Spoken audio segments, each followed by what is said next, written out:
Hi! Sorry for the lack of videos lately. I was in Scotland and then England, the UK. My girlfriend's from Scotland, so we were visiting friends, family, and buying a little bit of this. But now I'm home and drinking a little bit of this, so it's time to talk hockey. And you know, while I was in Scotland, I'm not just trying to make a hacky joke, I saw a lot of sheep. I was in the north, there's a lot of sheep. And I spoke to these sheep, and turns out they all follow Eklund. Kidding, of course, sheep don't have cell phones. So rather than talk about the hypothetical crap, here's what actually has happened in free agency, but even dating a little further back because I've been gone for 2 weeks, some trades. And if you would be so kind as to watch the entire video, I have a giveaway at the end. First, Luke Schenn traded to the Philadelphia Flyers in exchange for James Van Riemsdyk. Now, I had the privilege of interviewing Luke and Braden Schenn at the same time a couple winters ago, and I couldn't help thinking the whole time, these guys are going to play together someday. And I wasn't sure it'd be in Toronto. And then when Braden got traded to the Flyers, I was like, Philly's not going to give that guy up. And now the brothers Schenn, the back-to-back 5th overall picks, are reunited in Philly while the Leafs get James Van Riemsdyk. Now what we have here is a trade involving two very high picks, two top 10 picks,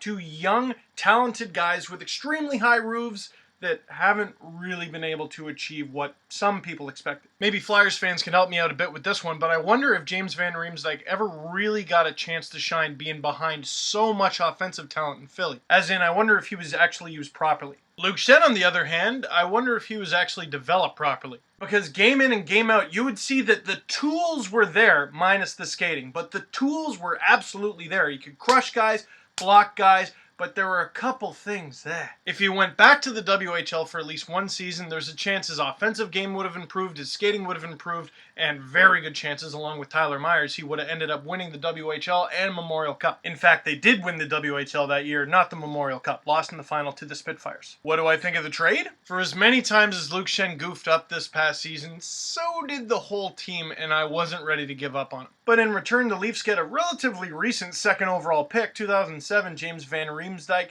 and a player that Burke has wanted for a very long time. I think the trade is going to end up benefiting both teams because the Leafs could use some size and scoring talent up front, while the Flyers need help keeping the puck out of their net. And while Luke Schenn kind of had a little bit of difficulty doing that this past season, I think he's going to develop, and I think he's going to develop well into that mean Philly style. Perhaps the subject of today's card giveaway? And if we're going to go that far back, I might as well talk about what the Leafs did at the draft, but not any of the other teams because there's not really enough time, and most of the viewers like the Leafs. What is your opinion on Morgan Rielly? Well, my opinion is I don't really have one, and if you do, I assume you watched him play. If you didn't, then you should probably shut up. He wasn't on my wish list, didn't know much about him, never saw him play. Curious pick. However, what I can comment on is people going, why did the Leafs pick another D? What do you mean, another? Burke only had 3 drafts as the Leafs GM before this one, and in those 3 drafts, he picked 23 players.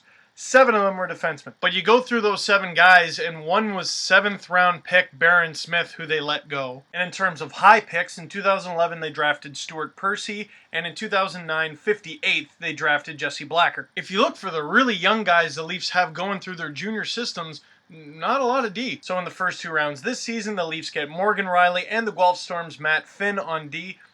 Not really a problem with that. Including another defenseman, 209th overall in the 2nd round, the Louvre Doctor, Victor Louvre. Or maybe the Louvre Guru? God, I hope he becomes a Leaf. How stoked is every headline writer going to be? Alright, attempting a quick recap of free agency. I'll try to do more videos coming up so these are less rushed. In what was described as one of the weaker unrestricted free agent classes in recent memory, the Leafs decided to do pretty much nothing! Yeah! See, the difference is if the Leafs do a move that you like, you have a drink of this. If they do something like what Calgary did with Dennis Wideman, then you finish the bottle. I just realized this scotch is 18 years old, which means in the province of Ontario, it's not even old enough to drink itself. Can you tell this isn't the only bottle I bought? Anyway, the Leafs signed blockbuster deal Jay McClement. In terms of the bottom 6 talent of this free agent class, a lot of people considered him one of the better guys available, if not the best guy available. And apparently Randy Carlyle really wanted him on the Leafs, so he's going to play him. Which had some people going, well, where does that leave Dave Steckel? Well, they're both really big guys whose specialty is shutting people down, but Steckel's face-off percentage is much better than McClement's. And my question is, on a good team, fingers crossed, why can't you have both? To which some people have responded, Tyler Bozak, Tim Connolly, Mikhail Grabowski, and Matthew Lombardi. Well, Lombardi, I don't think they're ever going to play at center again. I don't even know if they want him on the team. And after the contract he signed, I doubt Grabo's going anywhere, so Bozak?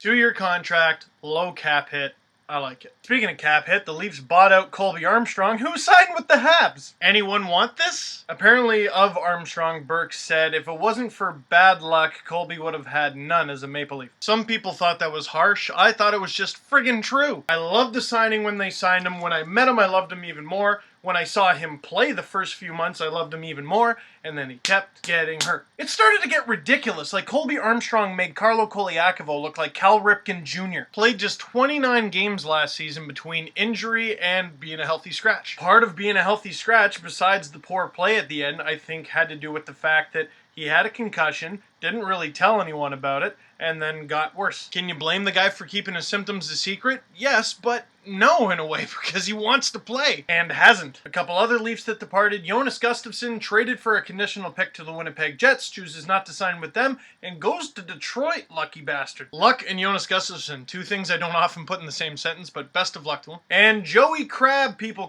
taste like crab, walk like people, signs in Washington. For a decent payday, 1-year contract, $925,000. Here's why that's a good deal. Before the 2010-2011 season, Joey Crabbe signed a deal with the Toronto Maple Leafs that would pay him $525,000 in the bigs and $200,000 in the minors. That season, he played 34 games in the AHL, but 48 for the Leafs, so the next season he signed a very different deal. The new deal was $750,000 if he played in the bigs. That's a pretty big raise, but $105,000, almost a 50% decrease in the AHL. And he didn't make the Leafs out of camp, but what does he do? In just 9 games with the Toronto Marlies, he scored 15 points, was one of the American League's top scorers, gets called up to the Leafs, and never sent back down. As a result, he is named a Team USA at the World Hockey Championship, and he gets a one-way contract with the Washington Capitals. Even if they send him down, they gotta pay him his NHL salary. That's a payday. So best of luck to Joey Crabbe, and I don't know who his agent is, but good work. There's obviously many more stories I could talk about in this video, but they're going to develop in the coming days and weeks. You know, it's free agency time,